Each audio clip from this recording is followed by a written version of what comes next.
بسم اللہ الرحمن الرحیم۔ نماز کے واجبات جو پہلے ہم نے چند پڑھے تھے اور اس کے بعد کچھ نماز کے واجبات پوری توجہ کے ساتھ سماعت فرمائیے گا کہ نماز کے واجبات میں سے پہلے کتنے پڑھے تھے؟ کتنے پڑھے تھے؟ پہلے 3 پڑھے تھے۔ نماز کے واجبات میں سے چوتھا واجب یہ ہے، فرض کی پہلی 2 رکعتوں میں قرات کرنا، یعنی فجر کی نماز کے 2 فرض ہیں، ظہر کی نماز کے 4، عصر کی نماز کے 4، مغرب کی نماز کے 3، عشاء کی نماز کے 4 فرض ہیں۔ ظہر کی نماز، عصر کی نماز اور عشاء کی نماز کے جو فرض ہیں اس کی 4 رکعتیں ہیں۔ مغرب کی نماز کے فرض کی 3 رکعتیں ہیں، تو ان کی پہلی 2 رکعتوں میں قرات کرنا۔ قرات کسے کہتے ہیں؟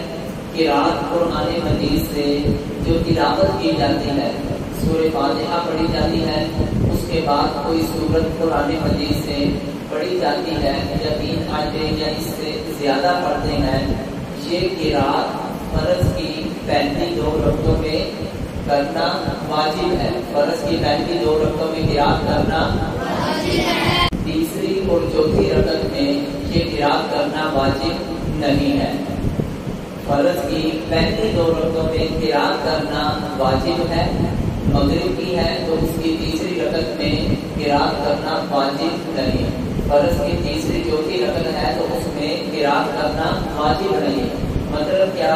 الحمدللہ رب العالمین اگر تیسری رکعت میں یا چوتھی رکعت میں کسی آدمی نے نہیں پڑھی، کسی مجبوری کے تحت اس نے سفر کو جلدی جانا تھا، کسی کام کو جانا تھا، اگر اس نے نہیں پڑھی، اس کا مطلب یہ نہیں کہ آپ کو بتا دوں پہلے آپ صحیح پڑھتے نہیں ہو اور اب آپ کو بتا دیا جائے اور آپ کو کہ خیر ہے اب تیسری چوتھی رکعت میں کون سا کچھ پڑھنا ہے۔ مقصد یہ ہے کہ تیسری چوتھی رکعت میں اگر سورہ فاتحہ نہ پڑھی جائے تو پھر بھی انسان کی نماز صحیح ہو جاتی ہے، لیکن اس کو پڑھنا چاہیے، چھوڑنا یہ کسی مجبوری کے تحت ہوتا ہے۔ تو اب کہنے کا مقصد یہ ہے فرض کی پہلی 2 رکعتوں میں قرات کرنا واجب ہے، تیسری اور چوتھی رکعت میں قرات کرنا واجب نہیں۔ نماز کے واجبات میں سے 5واں واجب یہ ہے الحمدللہ کا سورت سے پہلے ہونا۔ مطلب کیا کہ نماز میں ہم الحمدللہ رب العالمین پڑھتے ہیں، اس کو الحمدللہ رب العالمین کو والضالین تک پڑھتے ہیں۔ یہ جو ہم الحمدللہ سورہ فاتحہ کو الحمد سے شروع کرتے ہیں، والضالین تک پڑھتے ہیں، پھر اس کے بعد سورت پڑھتے ہیں۔ یہ نہ ہو کہ پہلے کوئی بندہ سورت پڑھے پھر بعد میں سورہ فاتحہ پڑھے، ایسا کام نہیں کرتا۔ ایسا کام کہ پہلے انسان کوئی سورت پڑھ لے، فرض کرے پہلے پڑھ رہا ہے قل هو اللہ احد اللہ الصمد لم یلد ولم یولد ولم یکن له کفوا احد، یہ سورت مکمل ہوئی، اس کے بعد اب پڑھے الحمدللہ رب العالمین الرحمن الرحیم مالک یوم الدین سے والضالین تک پڑھے۔ اگر انسان نے یہ ترتیب خراب کی تو اس کی وجہ سے بھی انسان کو نماز میں سجدہ ساتھ کرنا پڑے گا، اس کی نماز میں خرابی پیدا ہو جائے گی۔ نماز کو درست رکھنا ہے تو پہلے الحمدللہ رب العالمین پڑھنا ہے اور پھر اس کے بعد آگے کوئی سورت ملانی ہے یا چھوٹی 3 آیتیں پڑھنی یا ایک بڑی آیت پڑھنی ہے جو کم از کم چھوٹی 3 آیتوں کے برابر ہو۔ 6 نمبر پر نماز کے واجبات میں سے یہ ہے کہ سجدے کی حالت میں پیشانی کے ساتھ ناک کی سخت ہڈی کا زمین پر لگنا۔ سجدے کی حالت میں میری طرف توجہ کرو، سجدے کی حالت میں پیشانی کی ہڈی کے ساتھ ناک کی سخت ہڈی کا زمین پر لگنا یہ واجب ہے۔ مطلب کیا؟ مطلب یہ ہے کہ جب ہم نے سجدہ کرنا ہے سجدے کے اندر کتنی ہڈیوں کا زمین پر لگنا ضروری ہے؟ 7 ہڈیوں کا زمین پر لگنا، 2 پاؤں کی، 2 گھٹنوں کی جسے ہم گوٹے کہتے ہیں، 2 ہاتھوں کی اور 1 پیشانی کی، یہ 7 ہڈیوں کا زمین پر لگنا ضروری ہے۔ لیکن ان 7 ہڈیوں کے